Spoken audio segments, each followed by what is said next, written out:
We imagine a future, and our imaginings horrify us. In the case of this film, I wrote the script in the first person. It's the only time I've done that. It made it clear to anyone who read the script that we're on this ride with Oppenheimer. It was very unusual. It took me a minute to actually comprehend.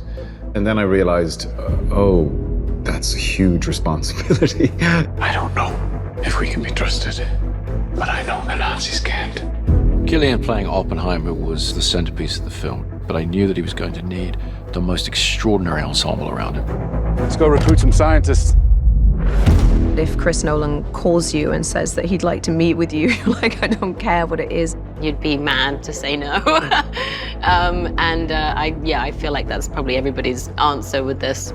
From the second I read the script, I knew that he had a very acute vision, and if he were able to render that vision, that this film would be a masterpiece. All America's industrial might and scientific innovation connected here. Keep everyone there until it's done.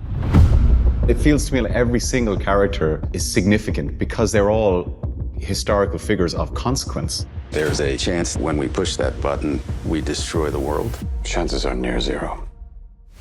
I tried to familiarize myself with Groves and the history, and then talk to Chris about what he needed from that part.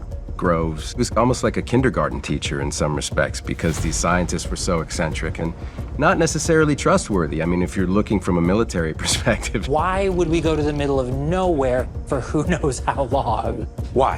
How about because this is the most important thing to ever happen in the history of the world? I was aware of who Lewis Strauss was. I came to have a pretty even-handed understanding of him. He was a righteous guy. I think he was a great public servant, but he's always behind the scenes. I've always appreciated the people who are backstage. Truman needs to know what's next. What's next? With Kitty Oppenheimer, what I really was drawn to is she refused to conform to the sort of feminine ideal of the time. She had this defiance against the system that felt so modern. Jean Tatlock was blunt, knew what she wants, but at no point is she ever punished for that, and especially not by Oppenheimer. Theory will take you only so far.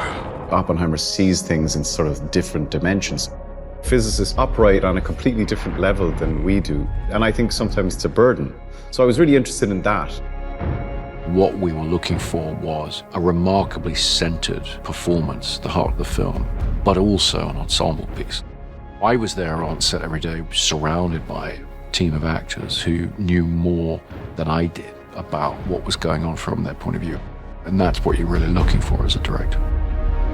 It's a profoundly moving and overwhelming experience watching it, because you feel so compelled to watch what's happening with these people and how they're drawn into the biggest of moral dilemmas and what they're wrestling with, all of the characters. With the sound design and the score and the emotionality of it, this is not a film, this is an experience. When I saw it in its finished form, I was kind of like, wow, yeah, that's what we were hoping this could be. The world will remember this day.